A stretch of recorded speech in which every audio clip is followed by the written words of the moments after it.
Okay, so hello everyone. My name is Jason. I'm a channeler and I'm here to give a daily dose of hope. Today is Daily Dose of Hope Day 74. And what a daily dose of hope is that I just come on to give a daily dose of hope because the energies on our planet are starting to increase. Well, they are increasing and they will continue to increase. And there, without further ado, uh, I'm going to start. Two things I want to talk about, and then I'll go into a channeling. Three things. First thing is, so yesterday in the channeling with Mary Magdalene, she was talking about that we have to lighten our loads, right? Lighten our suitcases. And she was talking about rocks, that some of us are packing rocks in our suitcases. And I thought about that. I thought it was kind of funny. And I was thinking about that. And I realized that, yeah, when I was a kid, I used to collect rocks, like, but not rocks from. I didn't buy the rocks. I would just find them, and they were quartz crystals. Like I used to collect quartz crystals, and I would carry them around in this big old black uh, plastic bag.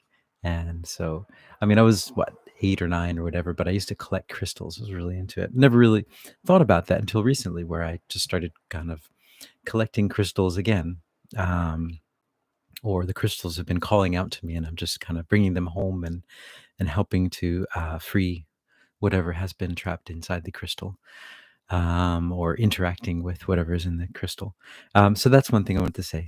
And thank you, Brenda, for making me remember that, helping me to remember that. Completely forgot about that. Um, and the other thing I want to talk about is, so today on my wandering walk channeling session, I was talking to my guides, and they dropped a few interesting things that I wanted to share. One of the things is that, and this is related to yesterday's message as well, that we are being shaken up so that we kind of let go of all of the things that we're holding on to that we don't need anymore. And it's just like there is a baggage limit of, when you get onto an airplane or something, there's a limit. You can only carry on 2 bags and one carry on. Sorry, you can only pack 2 bags and you can have one carry on, and there has to be, like, there's a certain weight limit and all this kind of thing. So similarly, where we're going, it's a similar sort of thing, but this isn't like physical weight. This is actual, like, emotions and ideas and beliefs and things like that. So we have to kind of lighten our load a bit. And so, what in my channeling that happened today, what they were talking about is that, so yeah, so that's what's happening now. But where we are is the mountain. So it used to be that people would travel up to the top of the mountain to be in peace and to be in quiet and to lighten their loads. But we are on the mountain. Wherever you are is the top of the mountain at this moment, and you are going through this spiritual process. That was the one thing I wanted to share. The second thing was, I was asking them about, for some reason recently, I've been really into watching videos of people who are living in vans or making camper vans or living in their car and just, traveling around that way. And I've never been interested in that stuff before. It's just like crystals. I was interested in crystals when I was 8, and then now when I'm much older, somehow I'm interested in, it just came out of nowhere. And but just this idea of just traveling, of being, kind of wandering. And I was asking him, so what's this all about? And they said that that is something that is actually in the mass consciousness right now. So all over the world, there are people that are thinking the same thing. And the reason is because where we're going, uh, what did the word? I just got all emotional for some reason. I don't know why. But where we're going is a kind of like a mass. It's not an exodus, but in a sense, it is an exodus. We are we need to find our tribes, and in order to do that, we can't be attached to our homes, our mortgages, our car payments, our all kinds of different things. We need to be free, because we need to find out what's where. We don't know what's happening all over the planet. We don't know where our place is. Hey, Laura. Hello.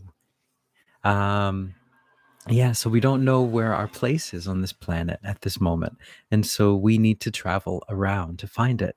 And so there's going to be a lot of people that are going to be picking up routes and traveling. There's going to be a lot of travelers. people trying to find their tribe, and that is one of the things that will happen. But it's going to be hard. It's hard if you're trapped to a place. But so a lot of people will start to be traveling. There will be a intermediate period of traveling, of people just traveling all over, trying to find out where their place is and where they fit in. And so, and the one thing they said about this, so I've been really, well, not recently, I've always been interested in the idea of the troubadours, these traveling musicians that would travel from town to town and would entertain.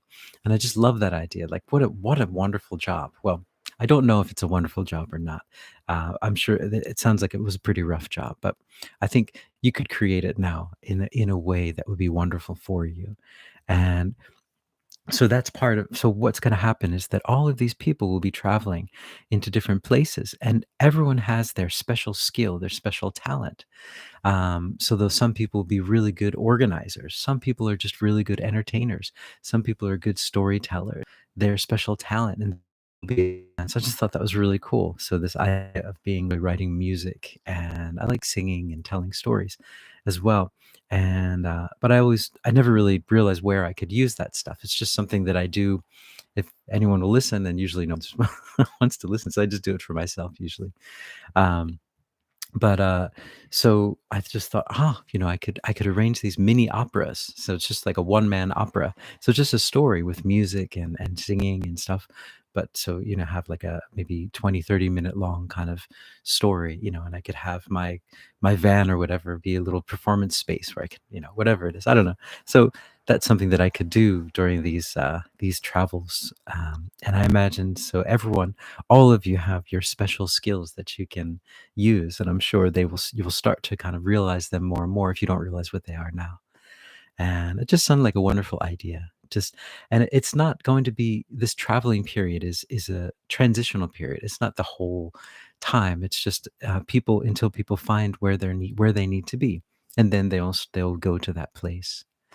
And so that's what I heard from my guides, and I thought I wanted to share that today. I found it a bit kind of uplifting.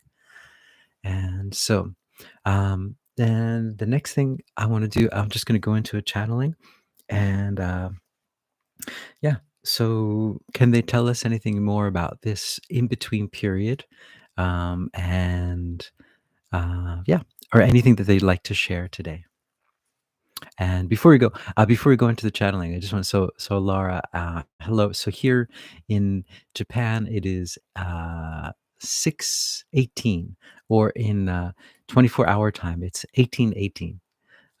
So Japan, we go by the 24-hour time, which is cool. So we get a lot of angel numbers. So anyway, so Laura, so hello from 1818 Japan at, what are we at?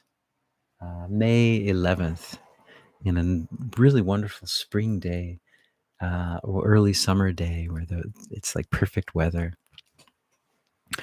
So, all right. So, I'm going to go into a channeling, and we'll see what they have to say about this in between period, and just anything else they'd like to share. So, here we go.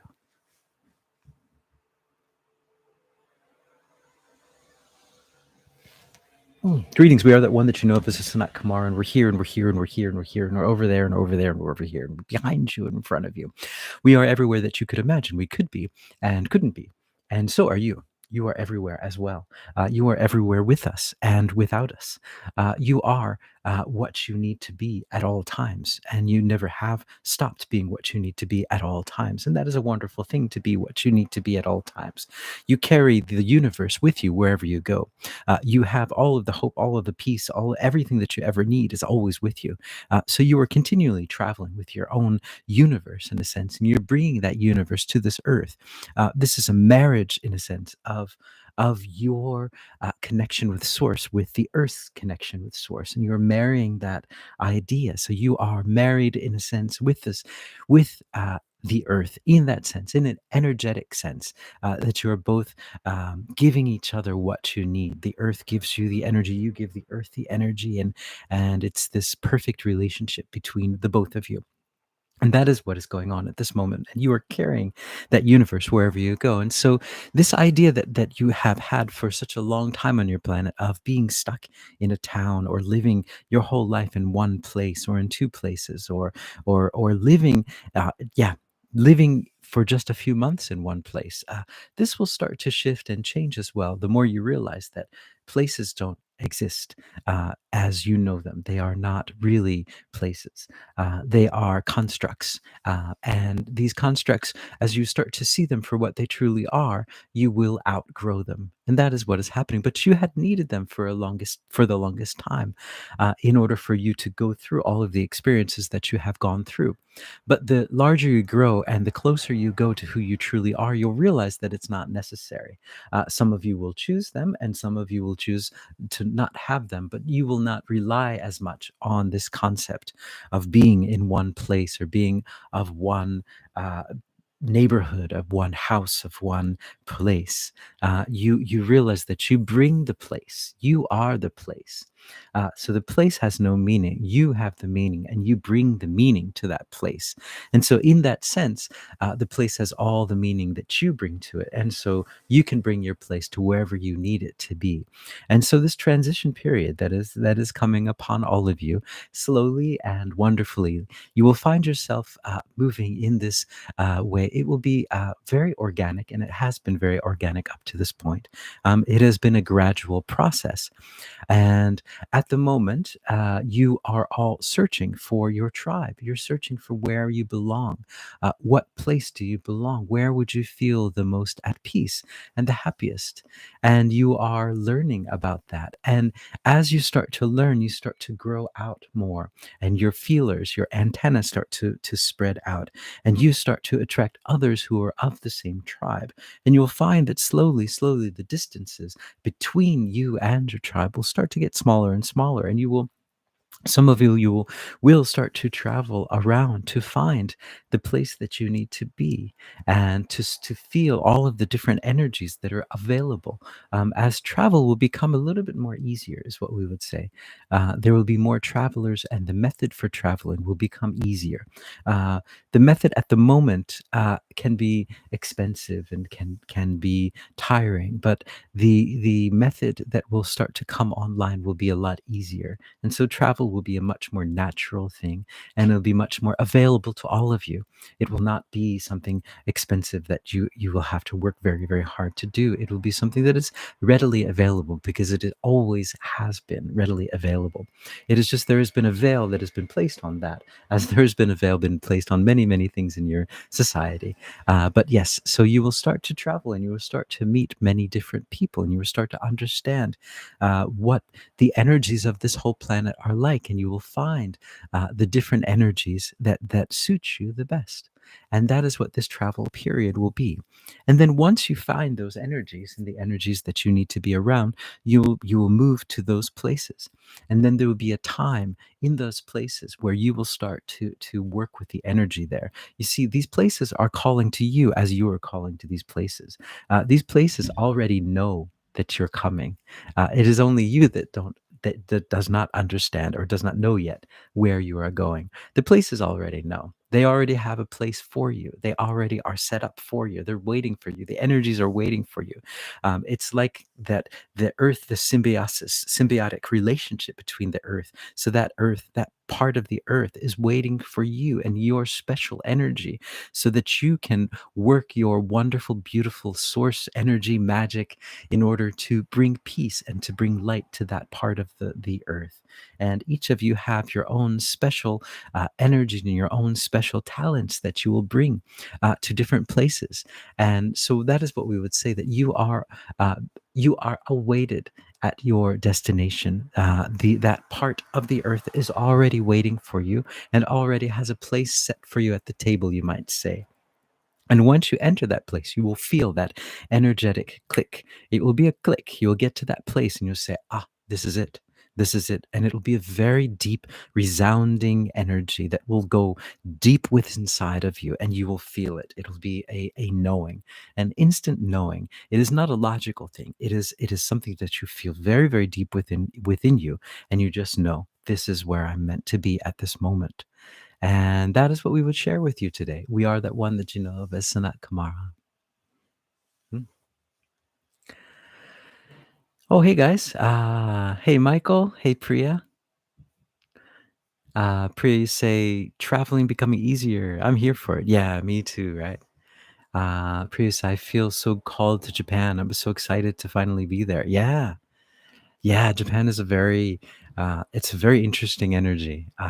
I Before I was even aware of energy when I first moved here, I was taken aback by the peacefulness of certain places.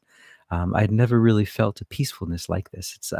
There are a lot of, so I grew up in the States on the East Coast, and there are a lot of peaceful places, but it's quiet. The woods are peaceful, but here it's something different. It was a very intense, just peace, like a visceral peace feeling. And so, yeah, it's a very interesting thing here. Michael, you said we have our Zoom meeting tonight, right? Yes, we do. We do. Don't worry. Don't worry. Yeah. Yeah. So we have our what is it called? Yeah. So we have, yeah, sorry, I'm scatterbrained. But we have our membership meeting tonight at 8 o'clock, live Q&A question for an hour. And yeah. Oh, so if anyone's interested, yes, the details are below, and you can join in and just ask a whole bunch of questions, and I'll just channel them all for you. And Priya, you say same. I'm from and live in New York City. Japan just feels so soothing. It is. It's a very, very different vibe, and um, I've been learning about it by experiencing it, and it is an amazing experience. I really recommend it if you're able to. I mean, a lot of Asia has that feeling. I felt even China, although I'm not really sure what's going on in China in that at this moment. But I don't really doesn't feel like it's a good time to go there at the moment. But I went before all the craziness started, and yeah, there was a beautiful energy there as well, at least in Shanghai. And also, by that same token, like Hong Kong has this amazing energy as well. And it's all a little bit different. Like Japan is very kind of has its own special energy. And yeah, so yeah, it's a very interesting place. I really recommend it for learning about energy. So if you can learn, like, so for us, right, coming from the east coast of the states, there's a very specific energy there, and then going to, if you can learn both sides. So I talked about this before, like how uh, uh, America has freedom, right? Well, and that can be debatable, of course, but there is a sense of freedom, a natural sense of freedom, a sense of I'm going to be who I want to be, and I'm going to be independent. Whereas in Japan, it's all about the community. It's all about preserving the harmony, preserving what they call the wa. And so, in a sense, you give up some of your freedoms in that sense, in a abstract kind of sense. But whereas in the states, it's you're free. You're free to be who you are. Where even at your job, you can show your personality. You can be who you are. But in Japan, like, you become the job. So if you're working at a hotel, you become that hotel, and you don't show any emotion. And so, in a sense, there's a trade off, and that's what I've been studying. That trade off. So, and it's not necessarily that you're not free. So, if someone like me who didn't grow up in the society, I'm free to kind of float around because I'm always floating. I don't really, fit in here, and which is fine. It's not necessary. But um, yeah. So, but yeah, so that's what I've been studying, that, and if you can understand both sides, it's not to say that one's better or one's not better. It's just there are many different options on this planet for energies. And I think that's part of, like, knowing where we want to go in the future. So I often miss that freedom, just that you can just go somewhere, or someone that's working at the local store is just going to, talk to you about something, the weather or whatever. It's not going to be bland, like, I am working for the store, I cannot show any emotion. Sometimes you miss that. And but then also, on the flip side, you get this sense of peace. When you go outside, everything just moves really smoothly. It's just peaceful. And so the peace energy is already just part of Japan. And then, so it's a complicated thing. It's to go into. it's like a whole book to talk about the energy. But yeah, but you learn about the different things that are possible. Yeah, so there you go. Michael, you say just turned in. Have you been feeling the solar flares? I'm not sure. I don't know if anyone else has been feeling them, but um, I haven't been feeling anything. Just I felt very tired today, and I went to the acupuncturist today. We have an acupuncturist that's really close to our house, and she's amazing. And she actually doesn't even use the needle. She just kind of touches with a little metal rod, and just amazing stuff. But yeah, so I don't know if that's related. I was having something where I couldn't hear in my one ear yesterday, and I don't know if that's related to it or not. I'm not sure. I'd be curious to find out later what everyone's thinking. Um, but yeah, so um, thank you guys for joining in. I have babbled on for forever today. Yeah, Priya, you said thank you for sharing your experience. It gives me greater perspective. Yeah, yeah, anytime. It's good just to understand those different energies. I used to live in New York in the 90s, in the night, and that was a different time, really amazing time. Where just when I came to Japan, like right about a week before the towers fell, and so I just came here. I was still suffering from jet lag, and I didn't know anything, and couldn't read any of the Chinese characters, and couldn't speak a word, and I just saw it on TV, and but yeah, so yeah, whew, yeah, crazy 3 years here. All right, so I'm going on. I'm babbling. I'm going to stop. So thank you guys for listening in. I really appreciate it. I hope you guys are hopeful. I'm feeling much more hopeful. And yeah, so those of you who are in the membership, I'll see you guys in about an hour or so, and or 6:30 now. About yeah, an hour and a half. And so cheers. I really appreciate it. You guys are bringing me the hope. So thank you. Thanks for bringing the hope. Cheers. See you guys.